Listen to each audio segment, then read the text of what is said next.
Sup guys, it's Kosh, and today we finally can test out the Ascended Brutus. I'm wondering how powerful he will be. We will take a look. Well, we already took a look at his skills, so today we will test his combat capabilities in the guild trials, in the campaign, everywhere we can find a chance to test him out. Quick recap for people who haven't saw the first video. This hero is based on the defense, and his ability will give his allies defense from him as well, and more difference he have between him and the enemy, the higher will be his damage because of this skill. So basically, that's a defense-based character. And yeah, this time Brutus is not a tank, he is a continuous damage dealer. So we can test him out and see how much damage he can do. Let's go! So right guys, at first we will do the normal fights here in the hero trials, I don't remember how they're called. And we can see that he is totally destroying everyone. Our team is dominating here, so that's in no way a fair fight. Like on the even enemies, he destroys everyone. Oh my, I want to compare the damage. Let's take a look at the numbers. Yeah, he totally decimated everyone. Like in terms of the damage, he did more than anyone else. Okay, let's try some different team combinations. Maybe we can test him out without damage dealers, with the tanks, for example. Here we can compare him with Odin, kinda, so we can see how much damage he can do when we have Odin on our side. We need another Graveborn for the team bonus. And there we go, let's see how it will go. Basically, not many buffs for our guys, but you can see that Ascended Brutus is already destroying the enemies from his first hit. He's pushing them to the wall, and after that, oh man, oh, 3 kills already, that's crazy damage right here. So I'm curious who will end up the best damage dealer here, because Odin is doing his things here as well. Let's see. Damage comparison, Brutus hands down won everyone. I think he is a pretty solid hero actually, because he is more reliable than Awakened Thane, I think. Like my opinion. We have Raspan. Guys, we have Raspan, so I wanna test him with Raspan to see when the enemies will be up in the air. Will the Raspan be able to do his magic with them? Let's see, let's take it slow. So Brutus with his ultimate is throwing enemies in the air, and Raspan should be able to make use of that. No, that wasn't the case. Raspan is just standing there doing nothing. That's sad actually, because that was supposed to be the feature of Raspan. And yeah, probably in this situation we didn't get the bonus. Well, actually Raspan did quite a decent damage here. The Brutus didn't did that much, but Raspan did quite a lot. And another fight just to compare him with Diamond. So he will be against Brutus, by the way, so he have a lower chance of doing crazy damage here. Also being stuck with enemies, being stunned a little bit. Let's make it a little bit faster. And Brutus can die actually right now, but he have the invulnerability window as well, just as the old Brutus. And bam, we got a lot of ultimates going up. Brutus with his ultimate. Yeah, I think we will see actually. I'm glad that he didn't die, so he have more survivability than expected, and his damage is overcoming everyone in the team. So at this point, I can say that his damage is pretty good. Now let's go to the guild trials and test him out in different team situations. So let's make enemies like 400 at least. 400 isn't enough, the power difference is too low. Even at 430 with 60 level difference, the enemies are still in the same power as we are, so that's not a fair fight. Let's get at least 100 level difference, a little bit more. Something like that's more interesting. So the enemies are more powerful than we are right now, and I think we have the normal teams here, so we can compare Brutus to other core teams here to see, excuse me, to see how he will compare with the normal teams. So let's go Ain's team first. I don't want to make it 4 times speed so we can actually see what's happening. Brutus is taking a lot of damage here. The enemies are quite powerful, and he's still alive though, because he have invulnerability window. I don't know why Ainz don't use his ultimate though. There we go. So now the enemies should be done really soon, and we can see the damage difference. Everybody was alive though, that's important. And as for the damage, actually guys, we see someone who did damage which is close to Ainz in Ain's team. So That's really interesting. I never seen someone doing that much, and he is pretty tanky, to be honest. Alright, let's keep looking. This time we compare him with Reku, and he is good in Reku team because he does a lot of crowd control, so he can stun enemies quite a lot. Let's see how it will go. Throwing enemies offhand over there, ultimate here. Bam, Raku should be able... Raku is dead. Alright, that doesn't matter, we can take out the enemies with our Brutus now. And damage of Brutus should be higher than Reku now because Reku died. But yeah, guys, take a look at that crazy damage output right here. Look, he... Well, yeah, Mishka did so much damage this time, I don't know why, but he managed to do quite a lot as well. So, Raku sadly got killed early. We can replay this battle later and see the different results when we manually control the Raku and put him down there, for example. But yeah, that was good. Now, Charm team. Over here I want to place him in front as well. Something like this. In the Charm team, he is not really suited well because he is more of a damage dealer, and here you need someone to protect your guys and give energy. But in any case, in our team, look at all that crazy damage out there in the air, guys. Oh my god. Yeah, they destroyed everyone, and obviously he will be the king of damage here. I'm pretty sure about that. Yeah, I think that might be our ascended guy, ascended to go guy. Now, this is the main important comparison here. Him against Lucretia in Lucretia team.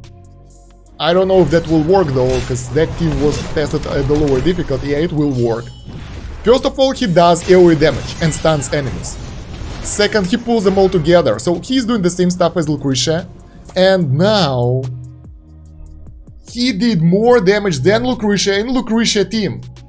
How do you like that? So far, only Ainz got on top of him. And this is Graveborn team. Not the best place for Brutus, honestly. But that will do because, well, we can see his damage difference with Gradual and Silas. And Odin.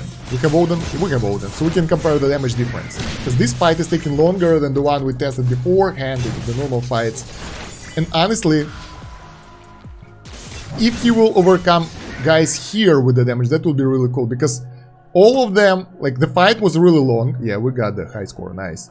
And he did so much damage. Alright, guys, alright, I'm speechless. Because it seems that this guy can be the best Awakened hero so far.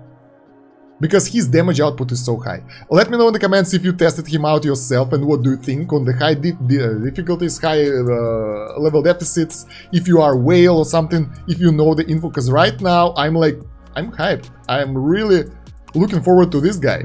Now, we have him in our inventory, kinda, from the testing. And, yeah, honestly, he is not fully built up, so we can't really see his full potential here. And, yeah, I don't know if we should test it or not. We'll do just a few fights here. Because, in our situation, the power difference... Oh, we're actually behind enemies a little bit. No, we're not. So, yeah. This is supposed to be Ainz team, right? So yeah, it's an Ainz team, kinda, and we already tested that in the guild trials, but in the campaign it's a little bit different. The thing is, power difference is towards us, so that won't be a fair comparison, but we'll do just three fast fights to see how it will do in the campaign without a full investment. And he's doing really good. Guys, he's doing really good, I can see that. Even when he's not targeting the main enemy group, like the single enemy, I wanna see the damage difference, how it will be. Because right now he focused only to enemies. But he managed to do half of Ainz damage here. So that's really important.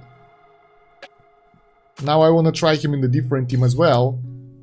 The second one, what do we have here on the test server? Oh, that's a random team with Lucretia. So here we have really OP Lucretia, come back please, and some random heroes basically for Lucretia, because I don't have the full 5 pool team on the test server, but that's a good place to compare him, because we have one carry here and we have the second carry here right now, so why we don't have this guy here? There we go. Let's see how it will go. If he will overcome Lucretia here, fully built, totally maxed, that will be interesting. And moreover, we don't have all the support that we had in the guild trials here, so we might actually take beating here. As you can see, the guys are dying. Lucretia is getting the damage buff, and now, important moment. Okay, yeah, this is fair. Lucretia did more because we lost 2 heroes straight away, so that buffed her damage output. But take a look at this. It's really close, and you know, like, it's a fair comparison because Lucretia is fully built with everything without engravings, and he have not fully built signature item, not fully built furniture, so it's a fair comparison here. I like that. And the last team, what do we have for the last team? I don't really remember what do I have here. I think it's some bunch. Oh, it's a Graveborn team, but my Graveborn team, not the Guild Graveborn team. And there is a free spot specifically for our guy. Let's see. Yeah, I know you will tell me that Soviet Stan, this is not a fair comparison here because power difference, blah blah blah. But in any case, we can compare the damage outputs of the heroes. We already saw that he can do 100 level deficit easy, he can hold it on the guild trials. Higher level deficits, I gotta tune the team for that, like you can't use the random team over there. And I don't want to do that right now. You will find the better, you know, research on the hero anyway. Alright, here he did kinda same damage as Diamond, so he didn't overcame Diamond here. He did decent damage though. So I think he is a solid damage dealer. I'm not sure if we will compare him to Awakened Thane. We can actually try to do that.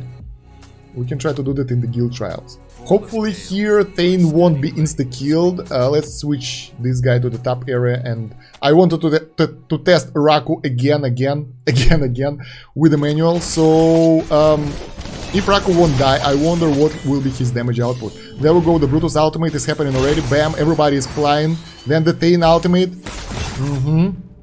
And all dead instantly. I don't know, the damage output, it's kinda even. Look at that.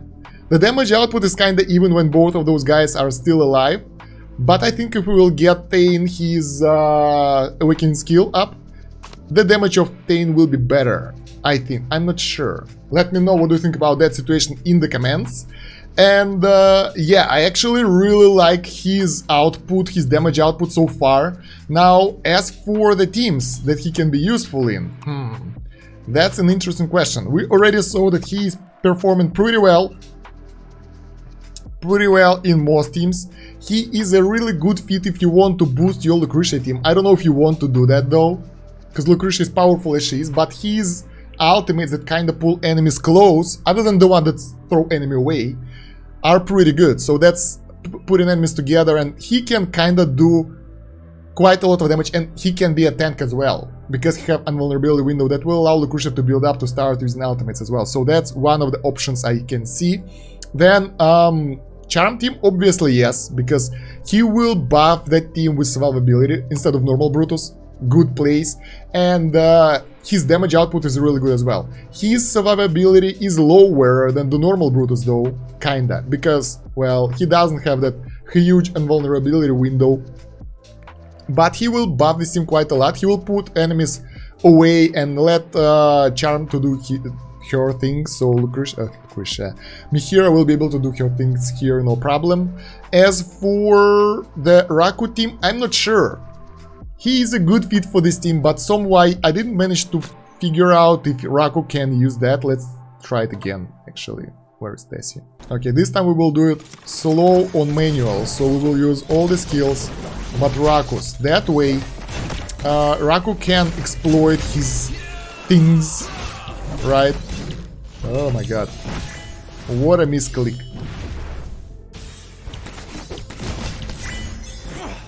So yeah, if Raku will be able to throw stuff at the enemies like he's doing right now and use that energy, what will be the result for the damage? Same level deficit as we had in the guild trials, and Raku did a little bit more damage than Awakened Brutus. And that is really close, by the way. Like, I like that. That's a good damage output out here, so I think he can fit that team. Not really best fit, but good fit.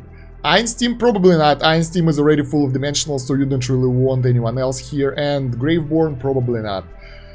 Maybe you can build a team around him as well. I don't really know which one. First of all, fully Mauler Tower. First of all, he can help Mr. Cran to activate his ultimate straight away. Because he can push enemies straight away in the back, one of the bombs, bam, he's being activated, giving energy. So that's one of the features really good together. Add some other Maulers in here and you're good. I don't know about this lady though, never tried her yet. Then he might be really good in the Cursed Realm and really good in the PvP. I know that most of you guys are aiming at a high deficit in the campaign, but that's not always the case because you don't really get that much return on investment. So I think that investing in Cursed Realm to get a high ranking, to get more stargazing cards and that kind of stuff is more important personally, because that's when you progress higher, you get rewards every week. In the AFK rewards are kind of the same for the campaign, so that doesn't mean much other than Misty Valley rewards. The problem is he is very good but not insanely OP yet. So we have Graveborn and Wilder Awakened Hero ahead, and before those will be out, I'm not really sure if you should make the decision who to invest in if you are free to play, because as a free to play, I myself, let me show you. Basically, I spent everything I had to make Awakened Aziz and I made him to Mythic. And how many copies do I have? I don't really remember. Temple of Ascension, Aziz, Awakened Aziz, yeah, that's it. I don't have any more copies of him.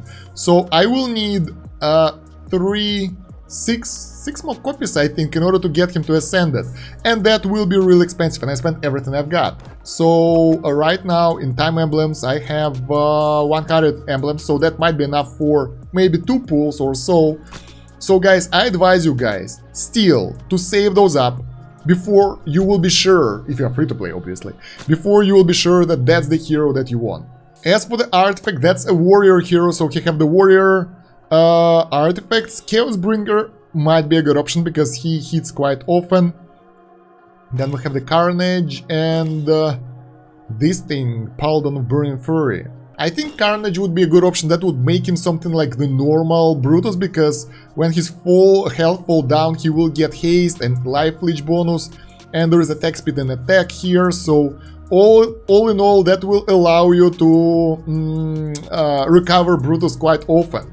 He have 2 invulnerability windows when fully maxed, so that might be the best option. But I'm not really sure about artifacts right now because it's really hard to tell. Eye is always a good option, always. So yeah.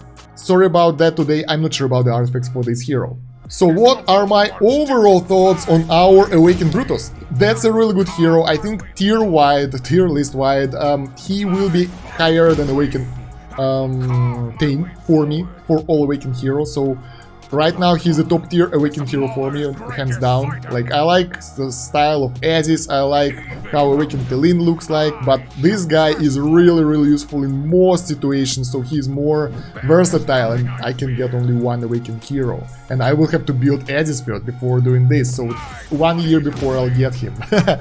And by the time we will get the release of a new hero, so we can see what's what.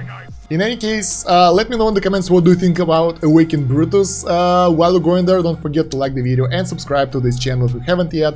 Make sure to hit the bell button so you won't miss any new videos, and check the pinned comment and the video description for the links. We have more hero breakdowns, beginner's guide, more AFK Arena guides, Discord link, a lot of useful stuff. By the way, Discord is a nice place to be. We're talking about AFK Arena here, we're talking about everything, and you can also subscribe to, well, get on notifications about the videos if you're missing them on YouTube. You won't miss them if you join the Discord. Here in the welcome, you press here on this small icon and you will get the notifications toward roll. And other than that, guys, thank you very much for watching. That's about it for now. Stan Kosh out. Have a good one. Bye.